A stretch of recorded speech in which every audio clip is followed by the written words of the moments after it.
Our names are Matthew and Andrea, and we are AirCrewser. AirCrewser targets pilots and cabin crew who have layovers in Dublin. Over the past 3 months, in order to validate our idea and value propositions, we talked to 90 cabin crew and pilots from some of the world's biggest airlines. Our first attempt at interviews took us to Dublin Airport. However, we found this was ineffective and too fast-paced to conduct qualitative interviews. Luckily enough, we were invited by a cabin crew member to their hotel to interview there. We found out this was the best place to gather information. Over the next 3 months, we conducted the bulk of our interviews this way, which worked quite well for the most part. We learned that to have a successful startup, a good idea is great, but not enough. Not only do you need to put a lot of work into getting out of the building and actually talking to customers, but you also need to identify that there is a need or a pain for the solution that you offer. We talked to many interesting customers over the last 3 months, but there is one which really sticks out in our mind. Robert is a captain for Delta Airlines. He's been to Dublin many times and it's still one of his favourite layover destinations. We talked to him in the Shelburne Hotel for about 1 hour, and he provided us with lots of insightful information on things that he likes to do. But moreover, he told us that Delta can stay for up to 48 hours on a layover, which means more time to explore not only Dublin, but also other parts of the country. For example, he told us he was able to take an overnight trip to Galway.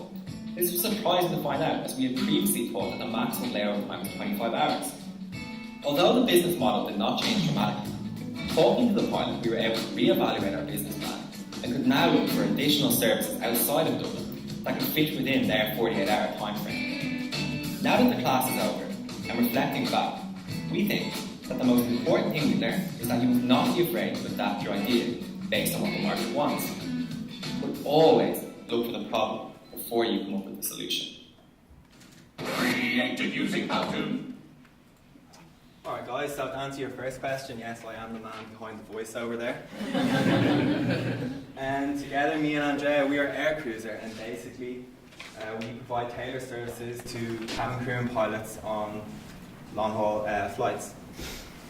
So for the purpose of this presentation, I know you're all tired, but I need you all to just bear with me here and pretend for the next 6 or 7 minutes that you are either a pilot or a cabin crew.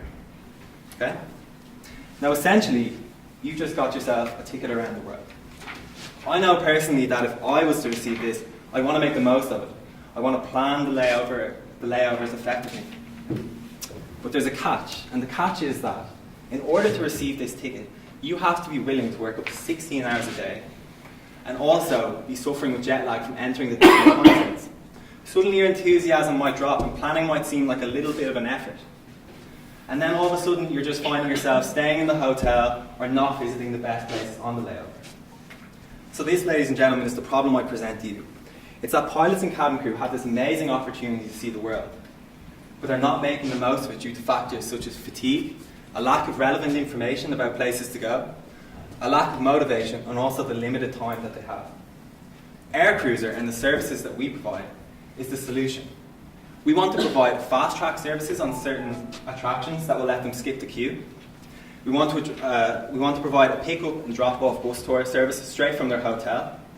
Also provide relevant information on the best places to go with deals tailored towards them.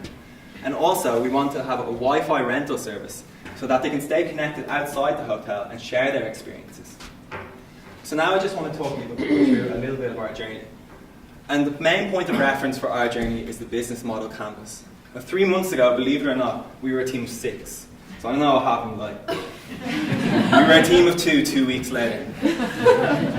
So we sat in Costa Coffee and we made this business model canvas. And it's changed a lot.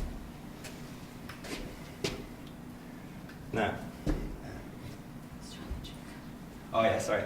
So one of the main, we faced a lot of challenges with just the 2 of us, but we really believed in the idea and we persevered with this. Coming up to week 7, we learned a very valuable lesson. As you saw in the video, we visited quite a few hotels to get our information, but the thing is, hotels don't actually like you doing unauthorized interviews there. So something had to give, and eventually hotel security gave and we were escorted out. So look, I'm not going to lie to you, we were a bit panicked. We were like, where are we going to get our market research? So we sat down and we talked about it, and we realized that we actually made a lot of connections over the last 7 weeks. So we got in touch with people, and they put us in touch with people, and we were able to perform our interviews and validate our value propositions and business idea. So now I just want to talk to you a little bit about this great team. And I think the fact there was 2 of us, it was really important that we have to work well together. And I think we both had our own individual skills which complemented each other nicely. Now I'm going to talk to you about why we chose this, or how we came to get this idea, and why we decided to persevere with this idea, even though there was just 2 of us. So Andrea's sister over there, she's right there. She actually used to work for Emirates as a cabin crew member, and she was always talking about the pains of this, and why wasn't there anything tailored to her. So us being like business geniuses thought, hold on, there's a market here that we can tap into. And we saw that there would be a mutual benefits for both us as a business to tap into this market, but also for them on their level of experience. So I'm just going to pass you over to Andrea now, who will talk about the market. So based on our market research, we learned that there is in around 160 crew coming into Dublin on a daily basis. And this gives us an estimated figure of 50,000 crew and pilots that come to Dublin per year. So the reason we really focus on long-haul flight crew is because they are given an allowance in around €50, which are meant to be spent at the destination. And these are money in addition to their salary. So there is a potential revenue of €2.5 million that this niche market could bring to Dublin destination alone. Dublin is our first market. However, our big ambition is to expand globally to the major airports and cities. As you may know, cabin crew and pilots, they also refer to as globalistas, or citizens of the world, and that's because they always travel around the world. So wherever they are, we will go with them. Thus, we believe that our business model is a scalable one. Although we gotta focus on cabin crew and pilots, we do also have a potential new customer segment that we pretty much see it as cabin crew, the frequent flyers, and this is an estimated market almost 20 times bigger than our target market. So for the past 3 months, we gathered crucial information from our customers. We not only found the pains and needs, but we are actually able to understand and get to know our customers much better. For example, we now know that pilots can act as influencers. Cabin crew in their 20s, they're always on Facebook and Instagram. And mid-age cabin crew, they're more selective with their taste. So based on their insights, as mentioned earlier, we are able to come up with a set of tailored services, which will also be our main revenue stream. So the revenue stream for the Wi-Fi rental, the booster, and the fast track card will be on the basis of a usage fee.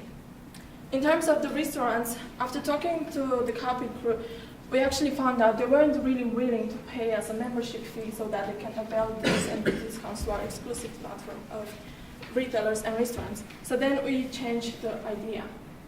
We decided to charge the restaurants instead a monthly membership fee. Ideally, all these services will be available to our customers at the touch of a finger through building an app. However, our first MVP will be a desktop version, which will be launched at the end of this week. So by Friday, we'll have 5 restaurants on our website and also the Wi-Fi rental service. So our next step is to drive customers on our social media and our website and convert them into sales. So as a result of what you're doing, our customers will actually get to experience and see the world, not just travel the world. Thank you very much.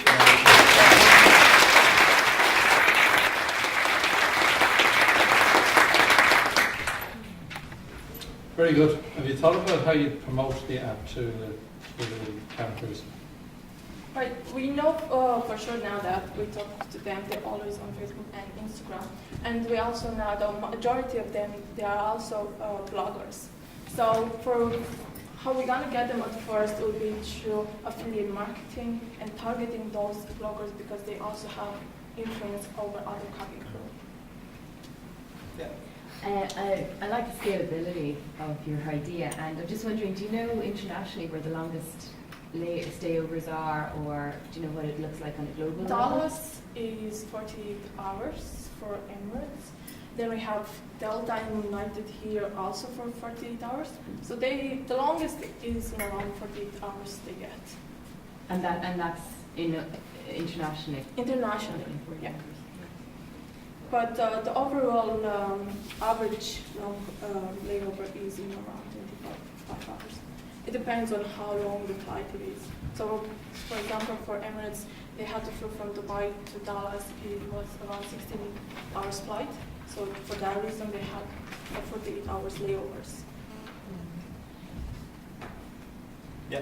You mentioned the extension to other market categories like frequent flyers. Yeah. Is there something that could be applied to cities? That cities could have a version of this for 24 hours if you're visiting a city or a Galway. So just like tourists kind of? Exactly, yeah. Potentially, yeah. So basically, if you visit the city, you can buy this kind of discounts. Okay. Yeah, well, I think that. Or have you thought about other segments that it might apply to? Well, there is pretty much a lot of other apps who focus on tourists primarily.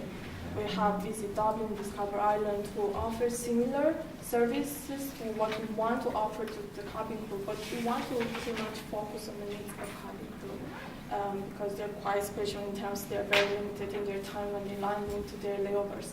So we know, for example, pilots, they always go on Google and TripAdvisor to find maybe a new restaurant they can try on or something to do. So initially we want to become a platform where they can come and find information that's relevant to their own needs. It's not kind of wide to everyone else. Yeah.